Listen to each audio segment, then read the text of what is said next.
রাধে রাধে। আজ আমি তোমাদের সাথে এই যে কুর্তিটা দেখতে পাচ্ছ, এই কুর্তি কিভাবে কাটিং করলাম সেই ভিডিওটাই শেয়ার করব।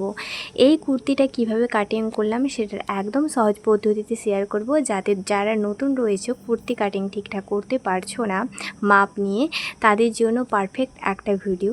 তো চলো দেখা যাক কিভাবে আমি এই কুর্তি কাটিংটা করি। তার আগে কিন্তু কমেন্টে জানিও যে কুর্তি ডিজাইনটা তোমাদের কেমন লাগলো। তো চলো শুরু করা যাক আজকের কুর্তি কাটিংয়ের ভিডিও।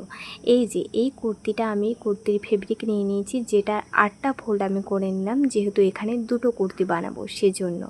আর এই যে আমি কুর্তিটা নিয়ে নিয়েছি, এটা আমার একটা কুর্তি, যেটা দিয়ে আমি কুর্তিটা বানাবো। তোমরা যেই কুর্তিটা বানাবে সেরকম সাইজের একটা কুর্তি নিয়ে নিও। তো সেরকম সাইজের কুর্তি নিয়েই সেরকমভাবে বানিও। আর এখানে কুর্তিটাকে দেখো আমি বাইরের দিক থেকে সুন্দর করে, মানে ভেতরের দিক, কুর্তির ভেতরের দিকটাকে সোজা করে তারপরে কিন্তু আমি ওই কুর্তির ওপরে ভালো করে মেলে দিলাম। মেলে দেওয়ার পর যেরকম শেপ রয়েছে সেরকম শেপ দিয়ে আমি একটা মার্কিং করে নিলাম সুন্দর করে। তো মার্কিং করে নেওয়া কমপ্লিট। তো এবারে চলো নিচের দিকটাও আমি মার্কিং করে নিলাম। এবারে আমি নিচের দিকটায় যেহেতু এক্সট্রা রয়েছে, মানে এক্সট্রা বাড়াতে হবে, সেজন্য আমি 1 ইঞ্চ এক্সট্রা, এই যে 1 ইঞ্চ এক্সট্রা নিয়ে নেব, যেহেতু ফোল্ড করতে হবে। তো 1 ইঞ্চ এক্সট্রা নিয়ে এবারে সুন্দর করে একটা মার্কিং করে দেব।